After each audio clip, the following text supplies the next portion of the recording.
एक होता है रोग। एक रोग तो बाहरी होता है जो हमें दिखता है, जैसे कहीं हम गिर जाएं, कहीं फोड़ा हो जाए, कहीं फुंसी हो जाए, कहीं चोट लग जाए, हमारा एक्सीडेंट हो जाए, तो वो रोग तो हमें दिखते हैं कि भाई इनको कहीं जाके हमें किसी डॉक्टर के पास जाएं और इनका इलाज कराएं तो सही हो जाएंगे। लेकिन ये तो बाहरी रोग हैं और कुछ रोग हमारे भीतर हैं। कुछ रोग हमारे भीतर हैं, हमारे मन में है, जिसको मानस रोग कहा जाता है। क्या कहा जाता है? मानस रोग। और वो कौन से हैं? उसको गोस्वामी जी कहते हैं बाहरी रोगों को मिटाने के लिए तो हमें किसी बाहरी डॉक्टर के पास जाना पड़ेगा, लेकिन जो भीतर के रोग हैं, जो मानसिक रोग हैं, उनको मिटाने के लिए हमें किसी सद्गुरु के पास जाना पड़ेगा, किसी संत के पास जाना पड़ेगा। वो हमारे ये जो षड विकार है इनको मिटा सकता है। तो इसमें बताया गया काम कोह मद मान न मोहा। एक रोग का नाम है काम, दूसरे का नाम है क्रोध, तीसरे का नाम है मद, चौथे का नाम है मान और पांचवे का नाम है मोह और छठे का नाम है लोभ और सातवें का नाम है राग और आठवें का नाम है कपट और नौवें रोग का नाम है दम्भ। इस तरीके से कुछ रोग बताए हैं मानस में। इनका जो इलाज है वो कहाँ पे होगा? उसका नाम है, पहली बात तो सत्संग में आना पड़ेगा। सत्संग ही इसका इलाज है। और अगर आपके जीवन में सत्संग नहीं है तो फिर इन रोगों को कोई नहीं मिटा सकता। और ये रोग बड़े प्रचंड हैं।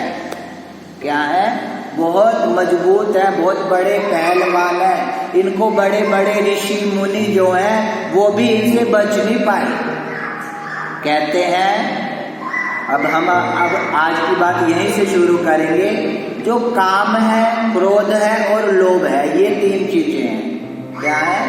काम, क्रोध, लोभ। इनमें सबसे ज्यादा बलवान जो है ना, अब काम मैंने सिर्फ आप वो ही ना समझो, काम मैंने हमने क्या समझा है? काम मैंने वासना।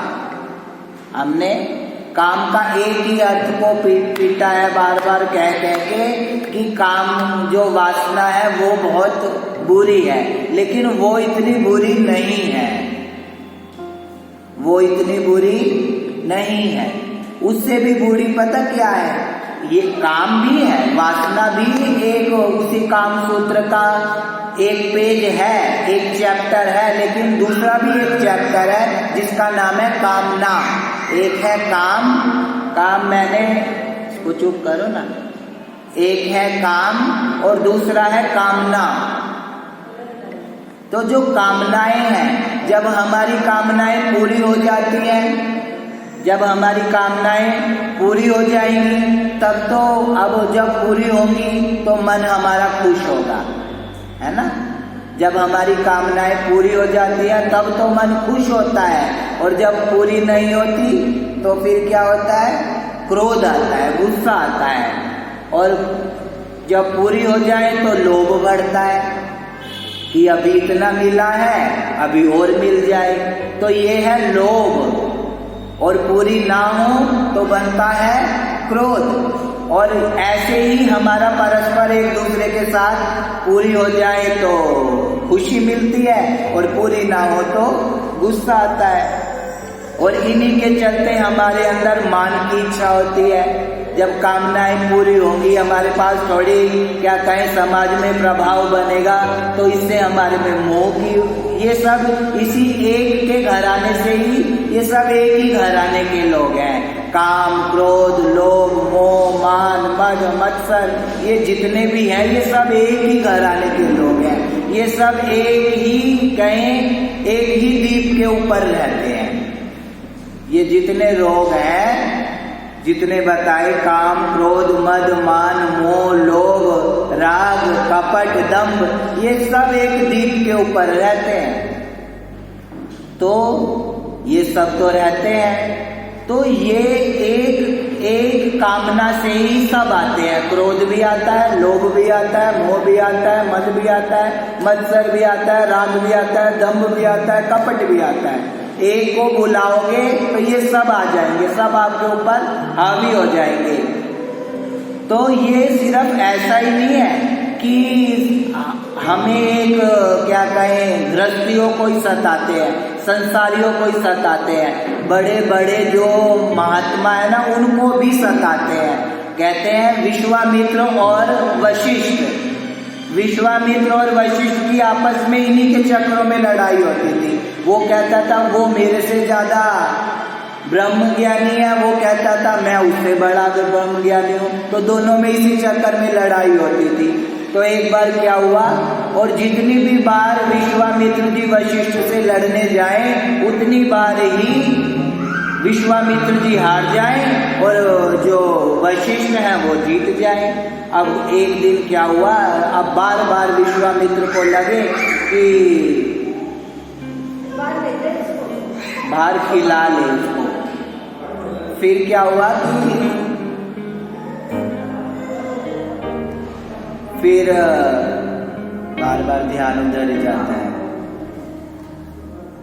तो बार बार उनकी लड़ाई हुई विश्वामित्र की और वशिष्ठ की। जब बार बार उनकी लड़ाइयाँ हुए तो क्या होता है कि विश्वामित्र जी समझ गए कि इनके पास जो है ना ये तो ब्राह्मण है, इनके पास ब्राह्मणत्व है, लेकिन मैं तो क्षत्रिय हूँ, मैं तो क्षत्रिय हूँ, लेकिन मेरे पास ब्राह्मणत्व नहीं है, इसलिए मैं बार बार हार जाता हूँ। लेकिन फिर भी क्रोध ऐसा होता है, ईर्ष्या ऐसी होती है, द्वेष ऐसा होता है कि ये जानता है कि मैं इस वजह से हार रहा हूँ, लेकिन फिर जब उसका आवेग आता है तो फिर लड़ने पहुंच जाते हैं। एक बार क्या हुआ, जो विश्वामित्र जी हैं वो फरसा लेके, फरसा होता है ना काटने वाला जिसको गले पे मार दो तो आदमी मर जाता है, तो फरसा लेके आधी रात को वशिष्ठ को मारने के लिए जाते हैं कि आज रात को मैं उसको सोते हुए खत्म कर दूंगा।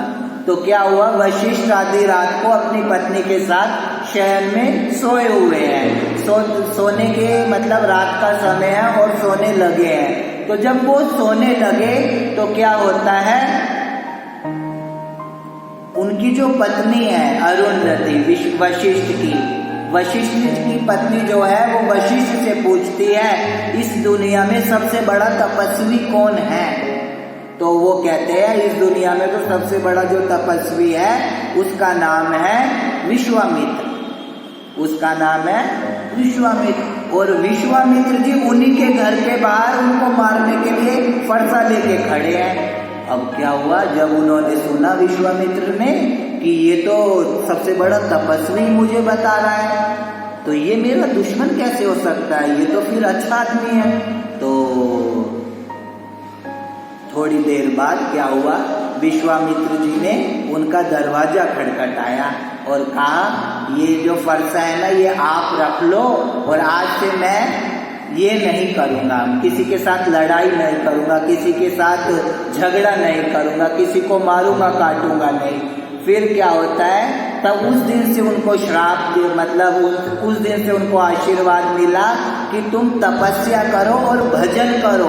अगर आप क्रोध करोगे तो क्रोध करने में आपकी सारी ऊर्जा जो है वो खत्म हो जाएगी, और आप क्रोध नहीं करोगे तो वही ऊर्जा क्या है उससे आपकी ऊर्ध्व गति होगी, और आप जो है क्या कहें है तो क्षत्रिय, लेकिन क्षत्रिय होते हुए भी आप ब्राह्मणत्व का पालन करोगे तो आप क्षत्रिय होते हुए भी ब्राह्मण कहलाओगे।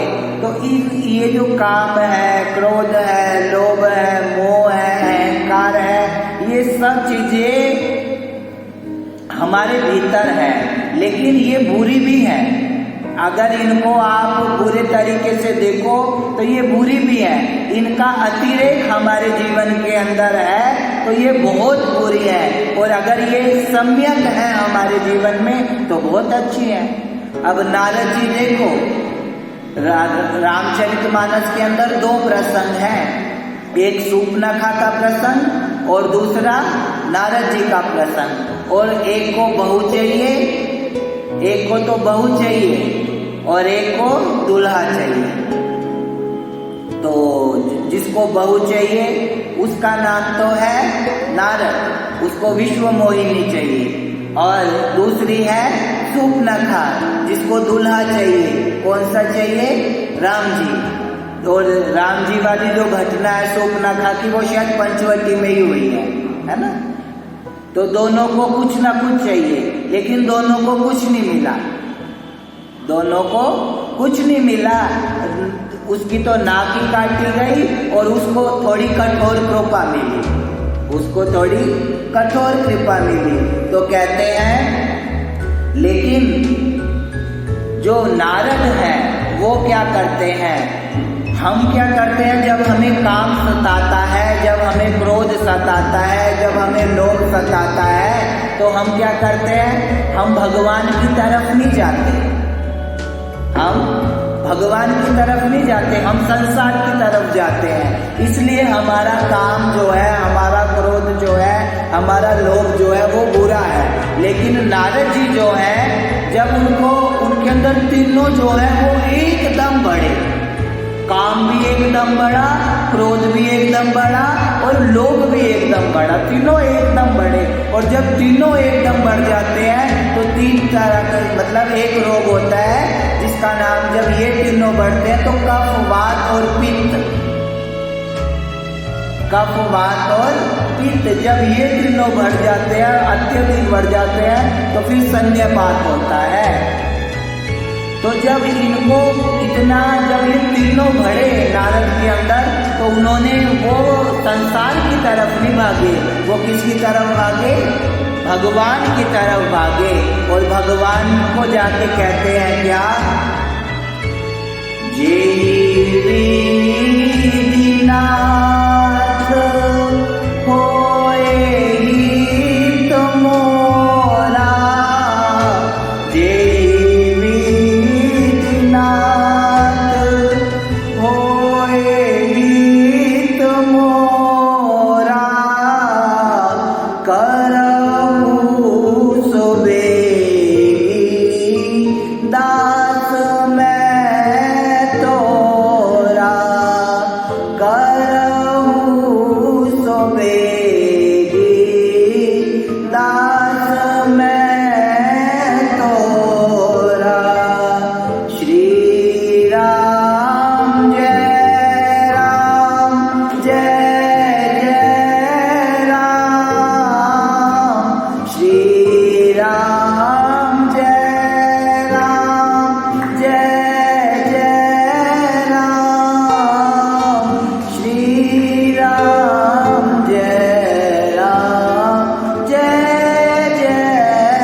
क्या मांगा, रूप।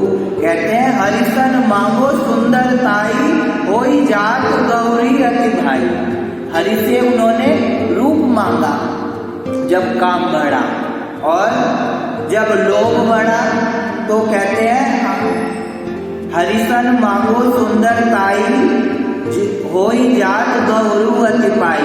और जब लोभ बढ़ा तो कहते हैं, आपन रूप देव प्रभु मोई, आन भाति नहीं पावो कोई। और जब क्रोध बढ़ा तो फिर कहते हैं, देहु श्राप की मरियु जाई, जगत मोरी उपहास कराई। तो जब काम बढ़ा तो भी भगवान के पास गए, क्रोध बढ़ा तब भी भगवान के पास गए, और लोभ बढ़ा तब भी भगवान के पास गए। और जब तीनों बढ़ गए, लेकिन वो गए किसके पास, भगवान के पास गए। तो भगवान ने कहा कि, भगवान ने उनके ऊपर थोड़ी कठोर कृपा करी, लेकिन जब आदमी तीनों ये बढ़ने के ऊपर परमात्मा के पास चला जाता है तो भगवान उसको फिर बचा लेते हैं। और जब हम सोचे कि हम ही बहुत होशियार हैं, जब हम सोचे कि हम ही बहुत होशियार हैं, फिर इतनी हमारी चतुराई अच्छी नहीं है। कहते हैं चतुराई चौपट करे और ज्ञानी गोता खाए, लेकिन भोले भाले भगत को तुरंत प्रभु मिल जाए। अति जो है वो हर चीज की बुरी है। अब आप सब्जी बनाते हो, हाँ सब्जी बनाते हो, तो सब्जी बनाने में कभी कभी ऐसा होता है कि मिर्ची ज़्यादा हो जाती है, कभी ऐसा होता है कि नमक ज़्यादा हो जाता है, तो सब्जी बेस्वाद हो जाती है या नहीं हो जाती। इसी तरीके से जब काम ज़्यादा होगा, क्रोध ज़्यादा होगा, लोभ ज़्यादा होगा, मोह ज़्यादा होगा, तो फिर ये सब क्या है, बहुत खराब है। अति हर चीज़ की बुरी है, अति हर चीज़ की बुरी है। और अगर यही सब चीजें आपके जीवन के अंदर सम्यक है, मैंने एक दिन कहा था वैष्णव शादी भी करता है तो किस लिए करता है, काम वासनाओं को पूरा करने के लिए शादी नहीं करता, शौक मौज को पूरा करने के लिए शादी नहीं करता, समाज में उसकी प्रतिष्ठा बढ़े इसलिए शादी नहीं करता। बड़े बड़ी शादियों में बड़े बड़े आजकल की शादियां देखो तो लाखों लाखों रुपया उनमें खर्च होता है, वो दिखाने के लिए शादी नहीं करता।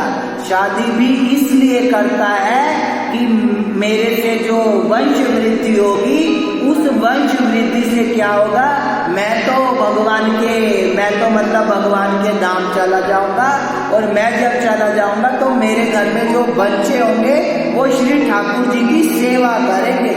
इसलिए वैष्णव शादी करता है, इसलिए भक्त शादी करता है।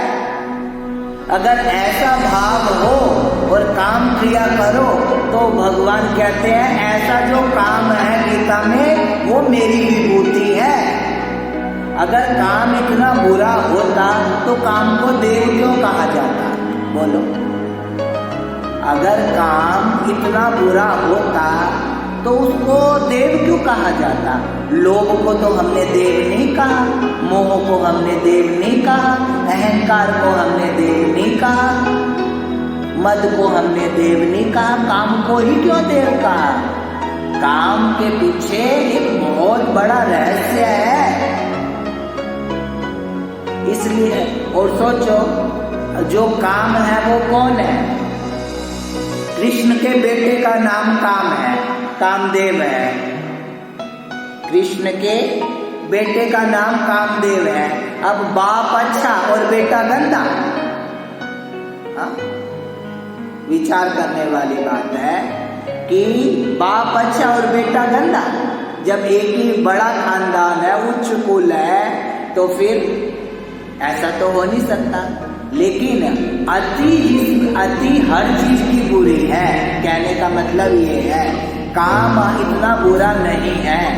और गोस्वामी जी तो कहते हैं क्या, काम आदि दोष रहितम कुरु मानसम च।